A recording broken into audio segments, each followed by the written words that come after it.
The Sydney Swans are 2-0 after a pretty convincing win over Collingwood that almost unmarks the Magpies and are starting to look as good as a preposition and as I said they would be in the regular season.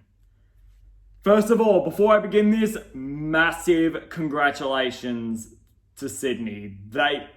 I said they'd be good, and I'll get into a little bit more later in the video as to how they are so good, but they have absolutely hit all benchmarks and all prepositions for how I thought they would go this season.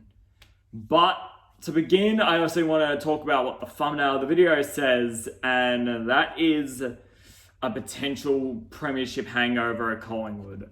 So last week, I thought that I gave Collingwood a pass pretty much. I didn't make a video last week because honestly, I think opening round was a stupid idea, so I didn't really want to make content on it. But as I was watching that Giants game, I was like, this is rough, but I don't want to write off the Pies just yet because we know how different they are at the MCG. Yeah, at the MCG, they looked exactly like how they did on a Saturday night. Like, it felt like nothing changed. It felt like there was a simple repeat, and maybe that was the Swans defense, which is phenomenal, and felt so much like it was impossible to score anything on them. But they struggled so much to get in. Like, their forward connection again looked sloppy. Like, they again looked like they were missing Dan McStay. And the Sydney defense just forced really tough shots out of them, which looked so brutal to come across. But I think a big worrying factor for Collingwood is how their defense has almost fallen off a cliff, as I like to say it.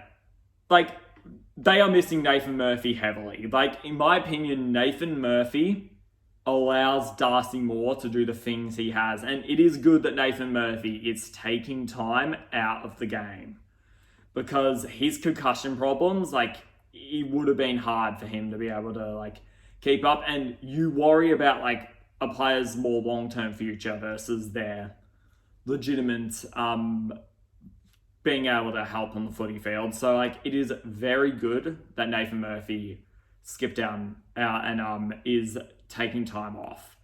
But Darcy Moore is struggling without him. And I don't know if it's something to do with all the media stuff he did throughout this offseason, but, like, he looks shaken up. Like, he is losing assignments left, right, and centre.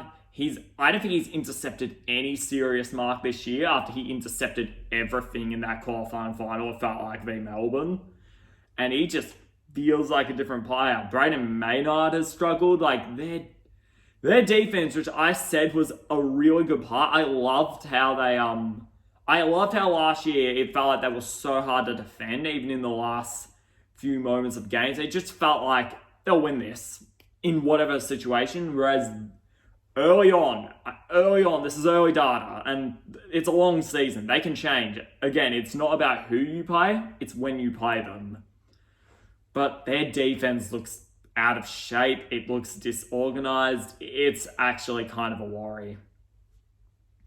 And Lee Matthews said that he thought that Collingwood celebrated a bit too hard after their Premiership victory, and I'm starting to almost agree with him. Like, and every time, like, you see, like, a documentary or a poster be, like, promoted, I just start thinking, we're 2 rounds into 2024. Like, we're supposed to be firmly into the next season. Like, as much as it's incredible to, like, go over and and you want to bask in everything you've done, you start to wonder, have Collingwood done too much of that? And are they in a legitimate hangover? Like, is this an all-time hangover that is starting to commence from just partying too hard and celebrating too hard over the off-season? Like, it's early on, and I think next week is massive to prove that this isn't the case. And I'm not fully writing them off.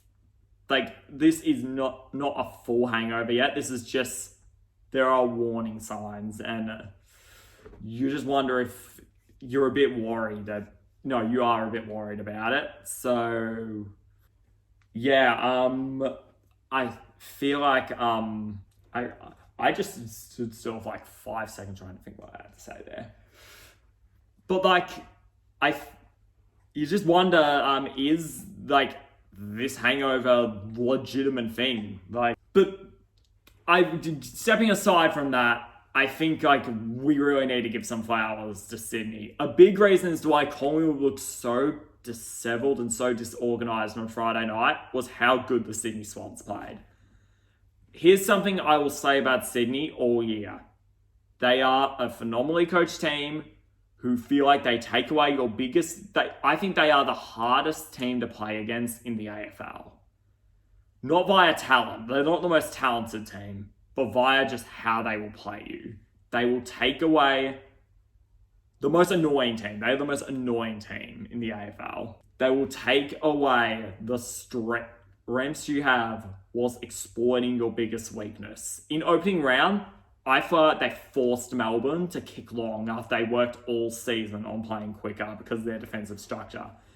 And this round, they made Collingwood look disorganised. They didn't tag Nick Dacos, but like they forced Darcy Moore into pressure situations. They forced them to have to take shots they didn't want to.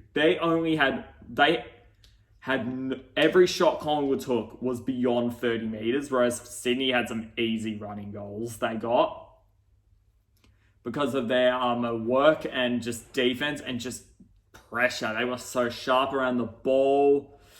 Like, Errol Goulden had a phenomenal game. Chad Warner is continuing to have an incredible year. I felt like Grundy seriously outplayed in the ruck. Like, everything I thought had to go right for Sydney to win did happen, and it was just phenomenal to watch. They are a super fun team when they're so up and about like this. Like, such a fun team, legitimately. And I feel like there are some players who really aren't getting talked about. Like, Logan McDonald had a phenomenal game. Like, he really made that Pies defense look out of shape. And Justin McInerney, like, was phenomenal as well. He had 2 running goals. He had the dump poking out. It was great. So, yeah, I thought Sydney would be good going into the year, and they are looking phenomenal so far. And just one day's a bit of worry for Collingwood. A lot of time left, but early on, I'm not liking how their defense is playing, and you just wonder, is a Premiership hangover underway? As for next week's games, Collingwood's got a big one against St Kilda, whereas Sydney has Essendon, which, considering their past history, who knows where that goes. So yeah, Sydney are 2-0 and are looking very, very strong.